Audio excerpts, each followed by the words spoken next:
As you can see, I just finished building the team associated RC-10 B6.2D.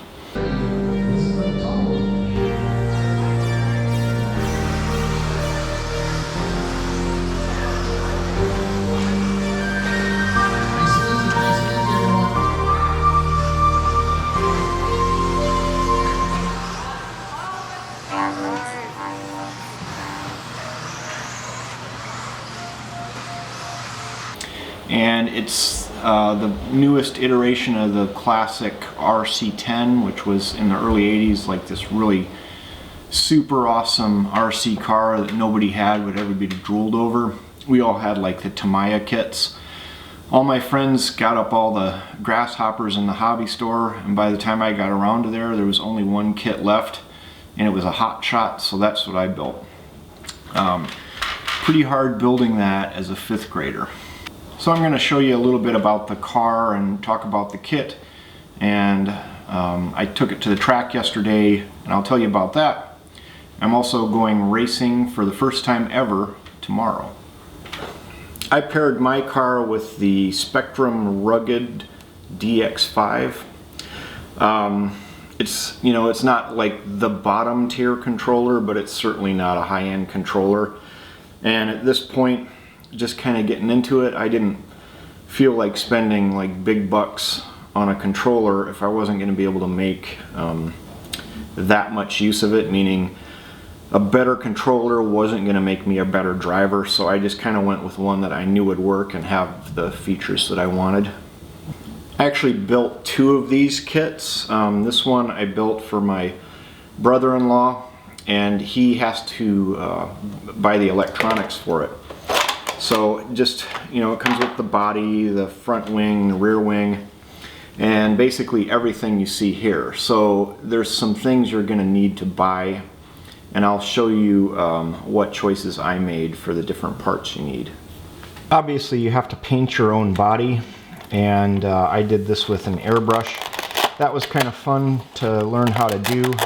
Obviously that's the first body I've ever painted, so it's not great, but it looks decent enough for what I'm going to be using. Now, starting with the motor, I decided to get a 17.5T motor because that's the most common like stock class around here. And I got the Reedy Power S Plus 17.5 turn motor. And then to cool it, I ended up buying this like little fan off of Amazon, and I don't even remember who makes it. Craze Pony. I figured they're all basically the same, and this one was easy enough for me to get. A lot of these parts are really kind of hard to get right now because of the COVID nonsense. So that was a big part of this, was waiting for all these parts to come in. And then for the battery, I went with the Reedy Power Wolf Packs, which is legal for this class. You need a speed controller, and I went with the Reedy Black Box 510R. You can program this. It came with like a little thing, and I really haven't messed with it, so you can do things like changing your power, and you can add like drag brakes, so when you let off the throttle it brakes a little bit, so you don't have to brake as much for a turn. And honestly, at this point, I'm not at the point where I even need to brake for a turn because I'm just not going very fast. Then the receiver came with my transmitter. That's just the Spectrum SR5 transmitter. You don't necessarily need this, but I got it anyway. That is that's the MyLaps 2-wire transponder, so that you can keep track of your laps. And I knew I was going to be racing, so I ended up going with that. It's supposed to be backwards compatible with a lot of the tracks that maybe haven't upgraded their systems just yet.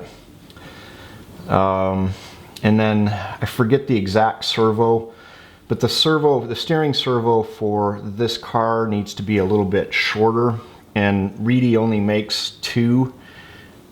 This one's all metal, and I think the other one's plastic. I wanted to go with the all metal one, so that's the one I got. Yesterday went to the track just to kind of figure out, you know, what it was like. I wanted to talk to the owner and, you know, just kind of get an idea of what people run. When I initially built the car, I knew I'd be running on clay, small indoor tracks. I just hadn't picked like the perfect place yet, and finally I decided on the Cheese City Extreme RC track, and it's in Monroe, Wisconsin, which is about an hour from where I live.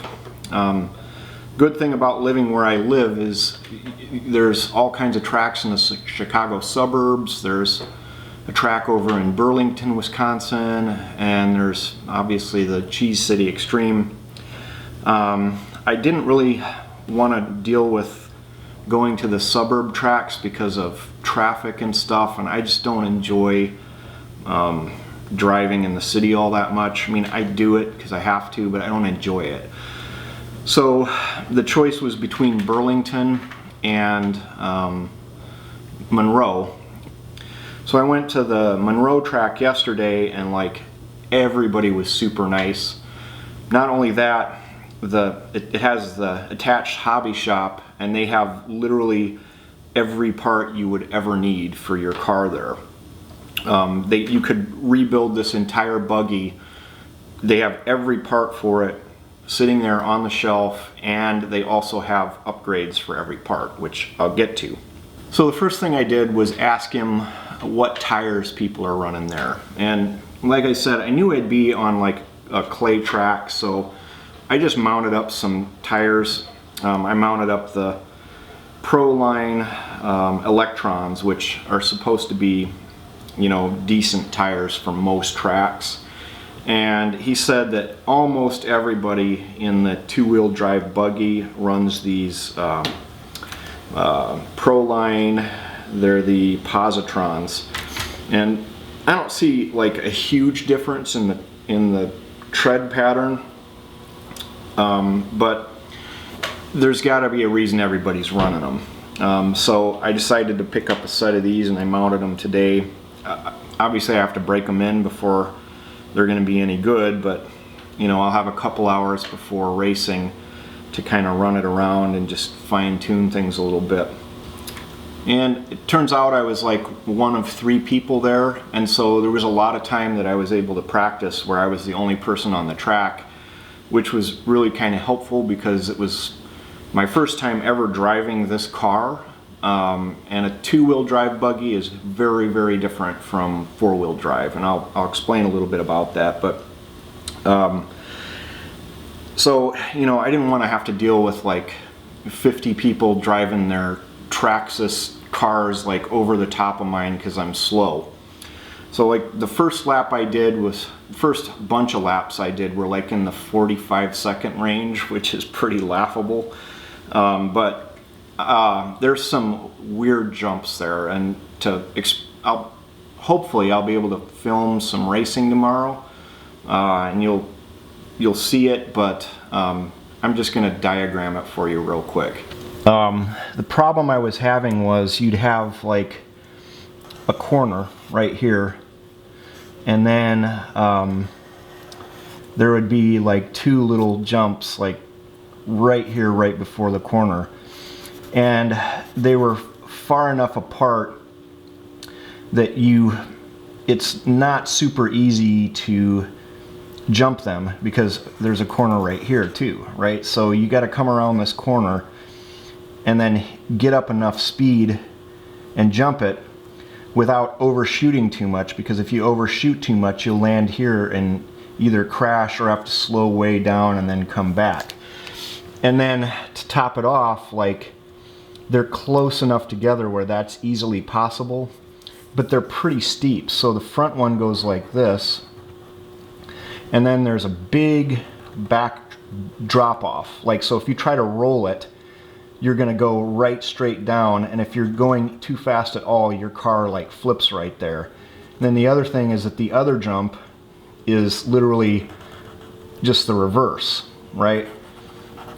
So what was happening was, if I would hit it a little bit too slow and the car would go like this and like smack, like literally just stop dead with the front bumper hitting the back side of the jump.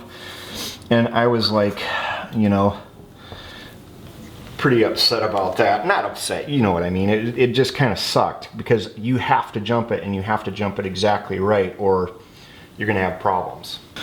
So the track is like substantially more difficult for me than the one in Burlington. And some of that is because the difference with two-wheel drive versus four-wheel drive is like traction. Like if you go full gas in this car, and maybe it's just because I was using the wrong tires or that my tires were relatively new, but if you go full gas when you come around that corner to get the speed up to hit that jump, you're gonna just spin the tires and spin out and do donuts.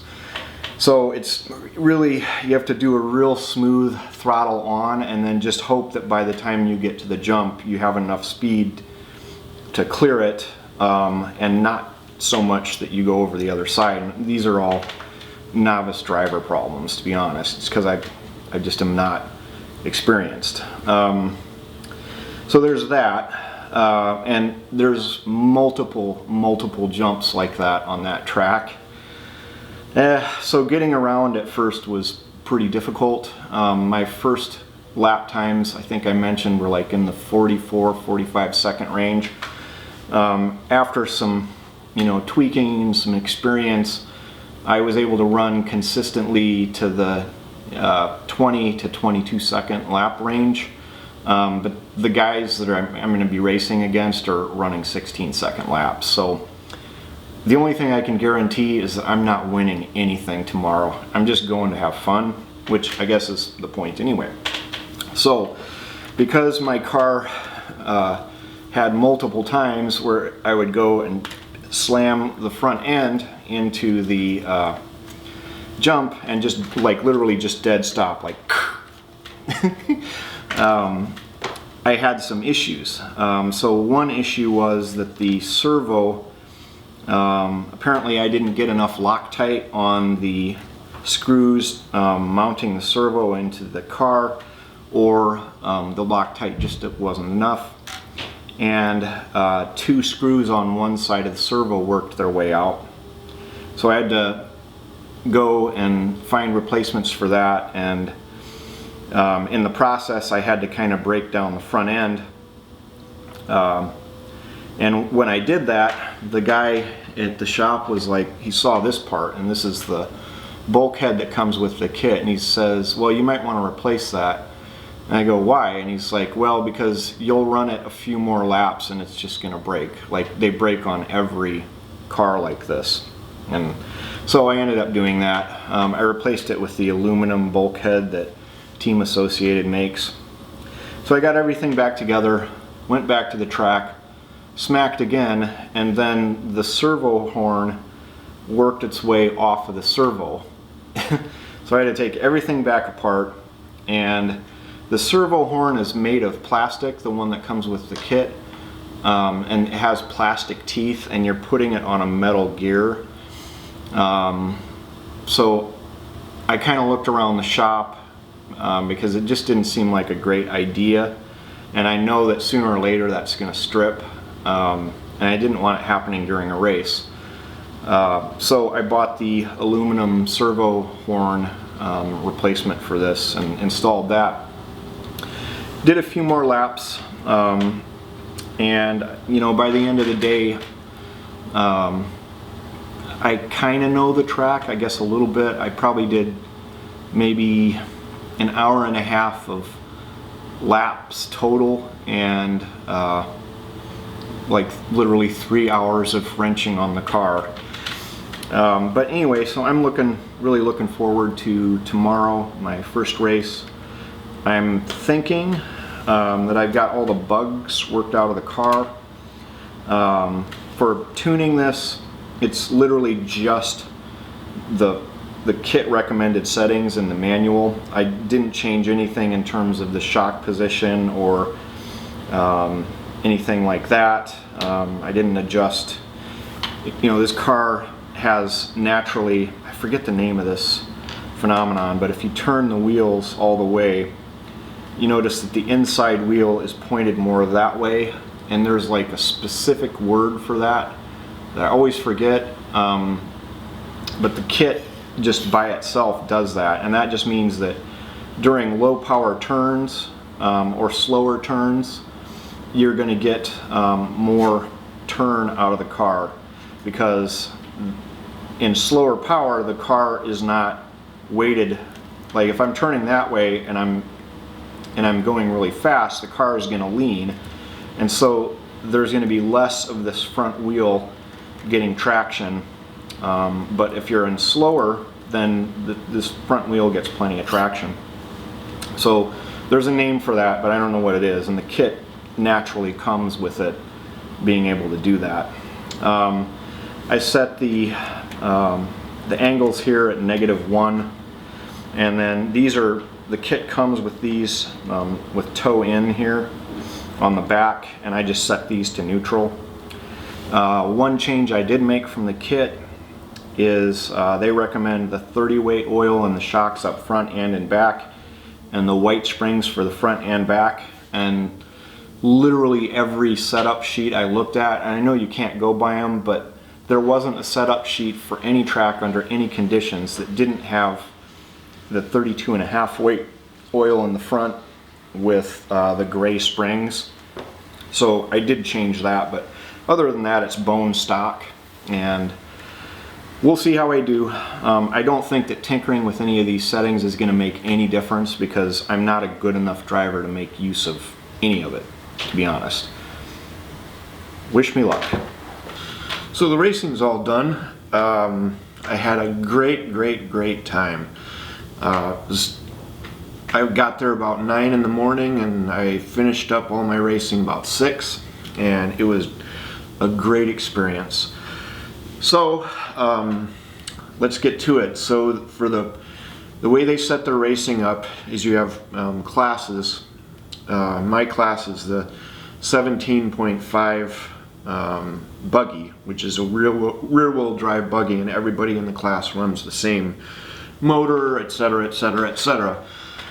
Well, you do 3 races or heats, and they the first 2 determine your starting position in your actual race, which is the 3rd heat. And so the first heat, I was still kind of jittery and stuff. Went around, did pretty well, but on one of the corners, I jumped the jump, and the car flipped over, and my wing broke off, which wasn't a big deal. I was able to finish the race, and then just quick replace the wing. No big deal. The guy on the bench next to me, he ran 3 different classes, and every single one of his cars broke, and he was only able to finish 2 of his races. So I felt pretty lucky.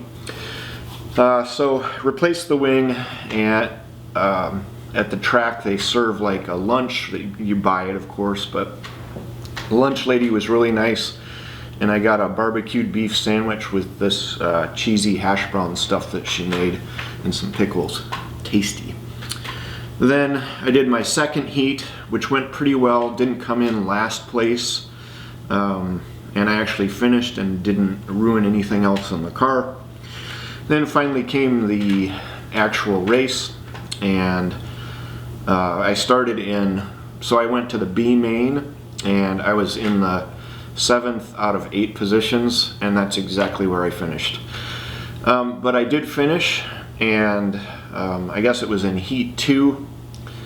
I got the fastest lap time for that particular race in this class. It was 14.5 seconds, and I have no idea how I did that. It was crazy.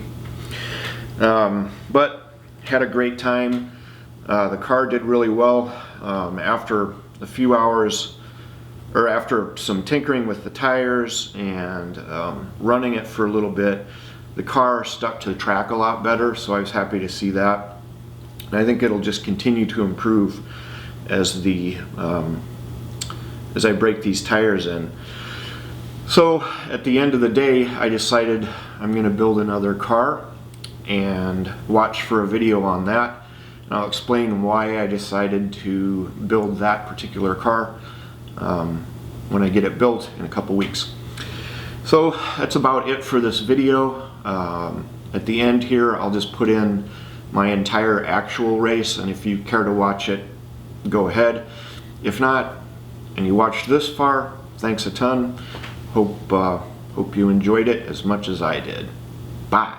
Alright, top two drivers will bump the AMA. Let's keep it nice and smooth. Drivers ready, marshals ready. Listen for the tone.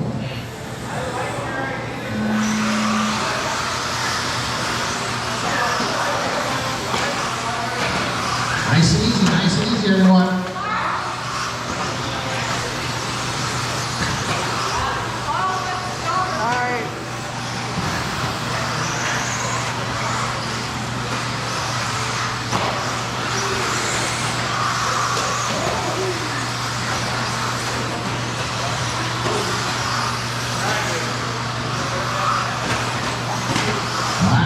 This one, Randy is your leader right now, coming from the driver's stand here. He's got that white, green, blue, red, and yellow wheels just right in the crossover section. He's your leader.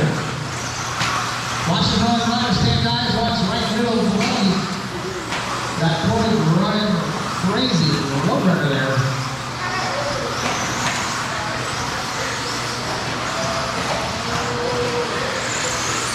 We're wandering into this one.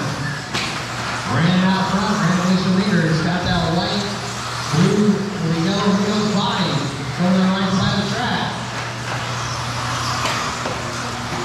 Right now, after 1 minute 15 seconds, I got Brandon Hunter, Nick, Elijah Tyson, Brandon Arnold, Kyle Madison. Marshall.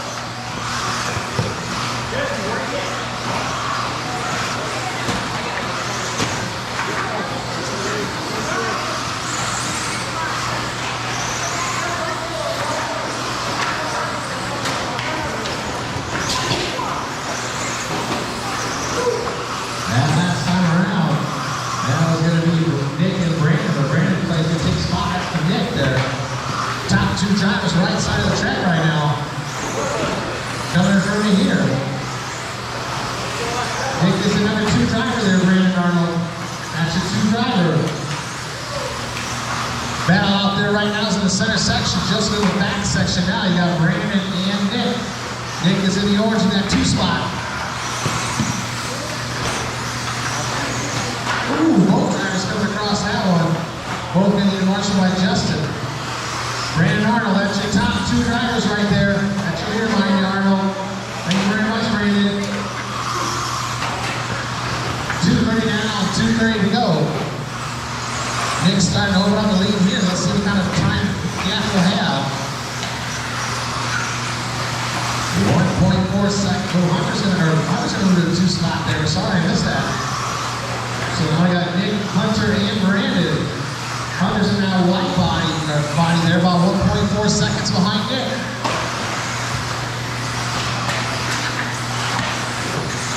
So I got 1, 2, and 3 just coming out of the center section there. Ooh, Hunter's gonna find an inside line for Nick's far wide move. Hunter in the all white, looks like he's gonna take that top spot this time around.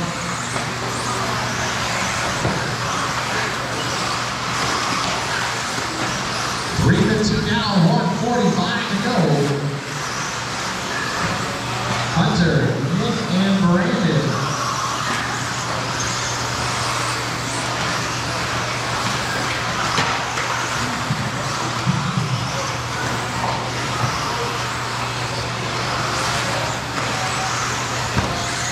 Left to go, drivers.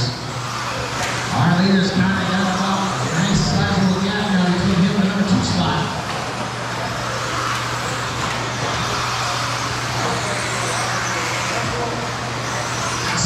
.2 seconds separates Hunter and Nick right now. Brandon continues to put pressure on Nick there.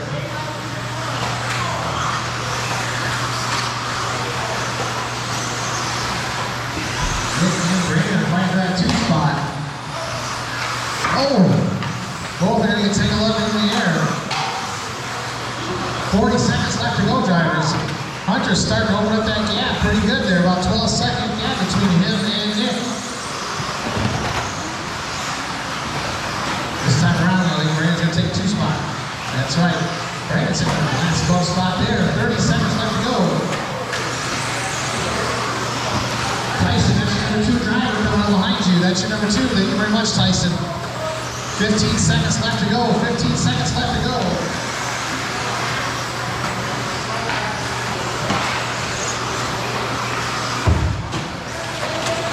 5, 4, final seconds, drivers. That's time. Finish the lap that you're on. Finish the lap that you're on. Addison's done. Kyle